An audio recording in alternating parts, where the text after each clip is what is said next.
And now folks, what you've been waiting for. It's time for the big reveal.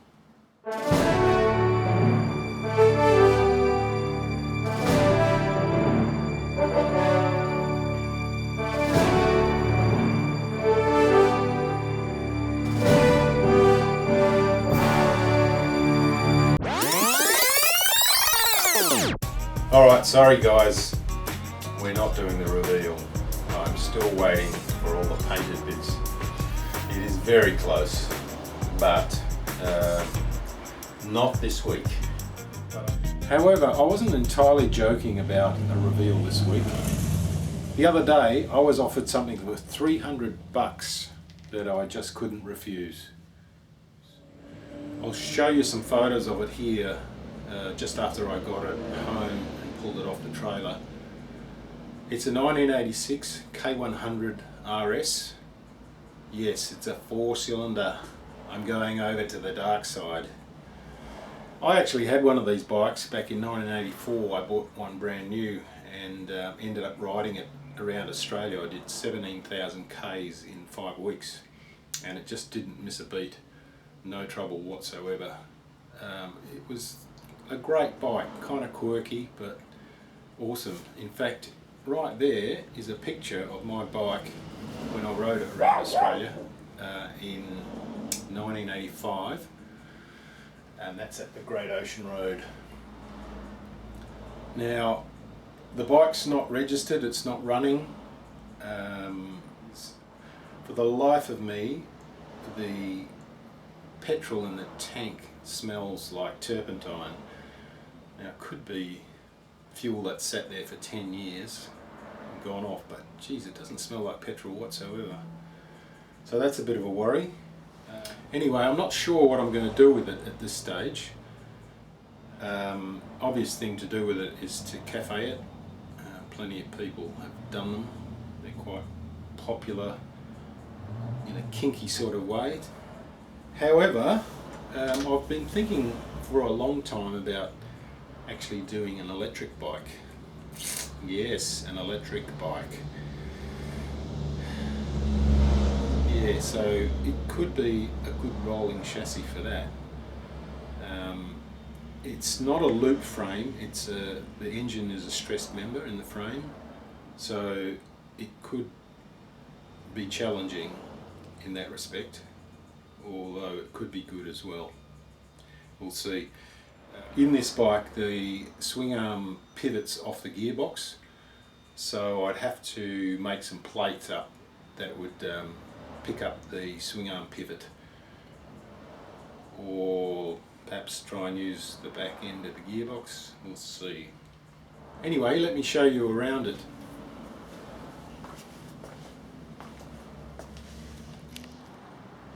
So here she is. As you can see, it's got a lot of that corrosion on the alloy there, but it mostly just brushes off actually.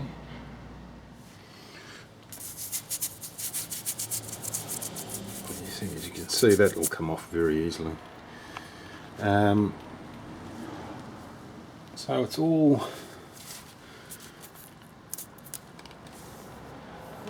here. Came with panniers and top box, all a bit faded. Apparently the speedo doesn't work. I've started to have a look.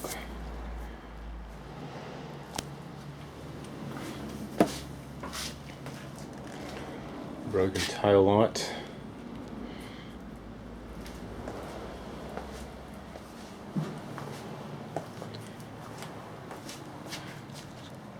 So there's the tank, which I'm in the process of cleaning out.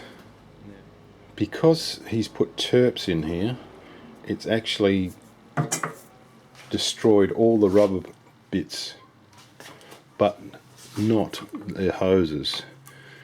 This fuel pump is shrouded in a rubber sleeve which has a little flange in it. You can still see some of it's still left in there. So there's like a tube that comes out from here, and this sits in like that. I guess it's to stop it vibrating more than anything. These clips locate into a plate inside the tank, and that's just totally disintegrated, and there was this black goop everywhere.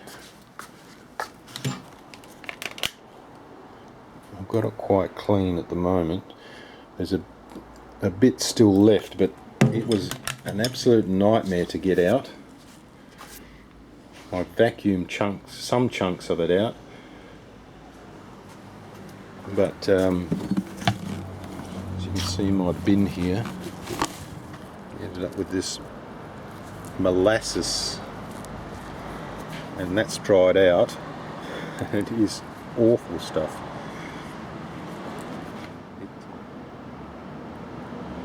Once it gets on your hands too, it's terrible. And that terps destroys these nitrile gloves pretty quickly, so it was bloody hard to get it, keep it off my hands. This little strainer, which is kaput, covered in that rubber, goes on the bottom here, like that. I also found this inside the tank, this little clip which looks like it would go on there. I have no idea where this is from. I also found this O-ring. It's probably stuffed too. Yeah. It's actually an alloy tank, which is surprising and very nice. It's extremely light and well constructed. Okay, I'm just doing a test here to confirm that it is turpentine. It smells a bit different to this turpentine, but it definitely has that paint thinner turpentine smell. Definitely doesn't have a petrol smell, but I'll mix it with petrol too, see what happens. So, scoop a little.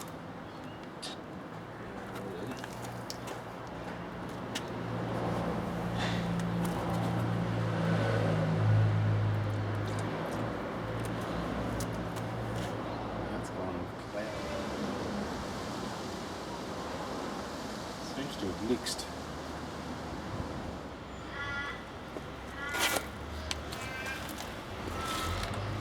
Let's see what happens with a bit of petrol.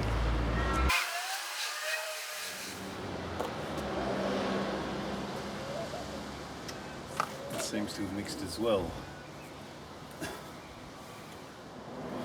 Maybe it is petrol that's just been sitting in the tank for 10 years. Don't know. It just doesn't smell like petrol though. And the fact that it's just dissolved all that rubber makes me think it's something else too.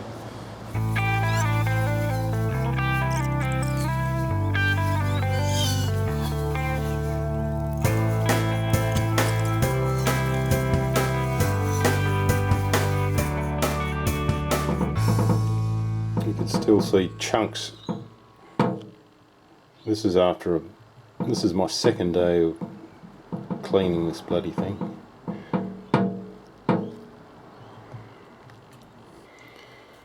My God, this is a mess.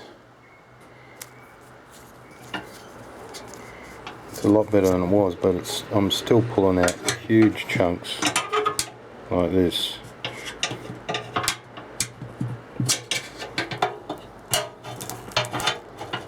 Oh my God.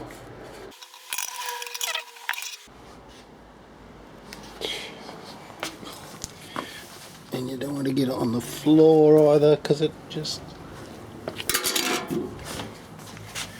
Ugh. Okay, I just discovered this piece in the tank. You can see some of that rubber on there. And it's just horrible stuff. You can see where that spring goes now. It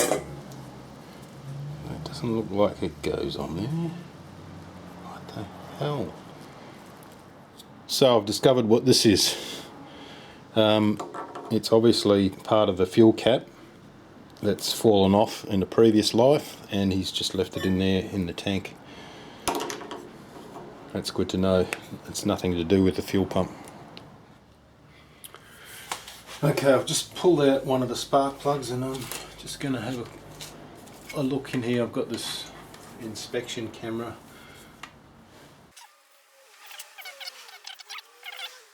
It looks reasonably clean. Doesn't look like it's any corrosion in there, at least. Iridium spark plugs. They want to be cheap. That one looks quite similar. Alright. Now I want to take this fuel rail off completely and get the if there's any fuel in there, get it all out.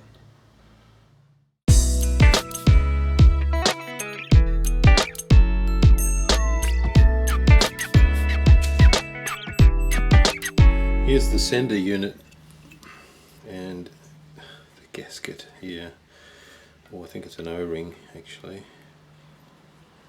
It's just more of this bloody liquid rubbery goop. It's a mess. Just running the oil here.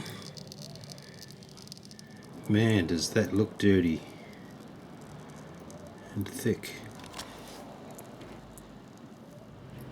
I suppose I should be grateful that there's some oil in there at least.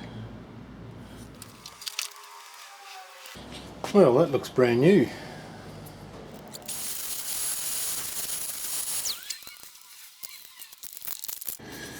This is one of the hoses I'm going to need to replace before I try and start it. This one here goes to the fuel rail, and the other end is a bit munted, so I'm going to have to replace that guy before I start it, and I might as well replace this one too. I think too. Maybe not. That's it there. Just taking off some of the crap off the bike that's never going to go back on. Rear mudguard, these pannier frames. I've taken the seat off for now just to get it out of the way.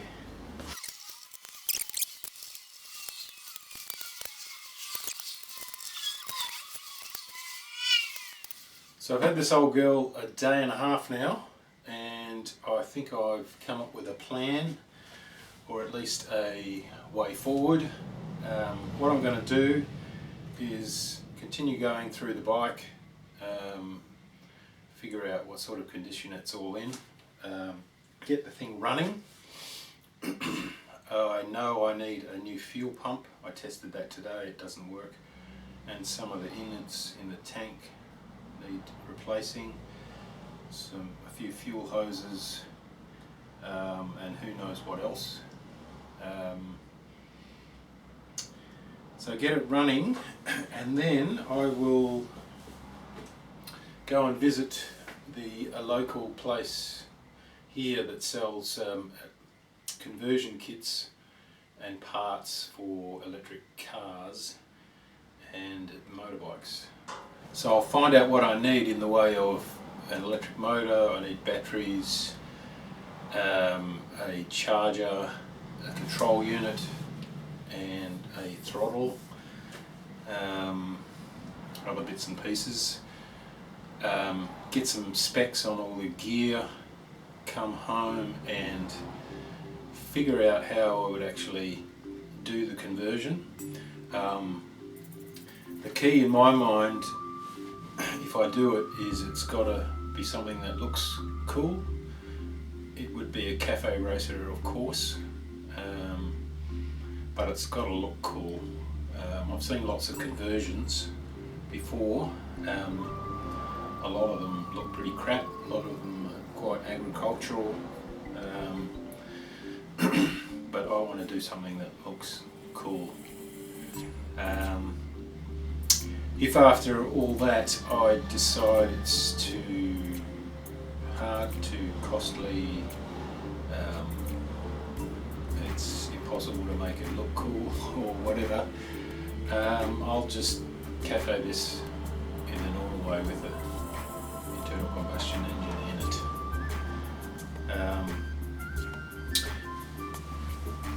As far as the Airhead goes, there'll still be a few more videos at least on that. I was contacted by the painter today. It's only a few days away, so when I get that back, I've got to put the taps in the petrol tank, the fuel cap, connect up the wiring, mount the seat, mount everything, guards, hugger, get it actually running, do any fiddling that might be needed, do some test rides. I'm sure it'll need a bit of tweaking, maybe even a few minor changes. We'll see what happens when I get it on the road. Anyway, catch you guys next time.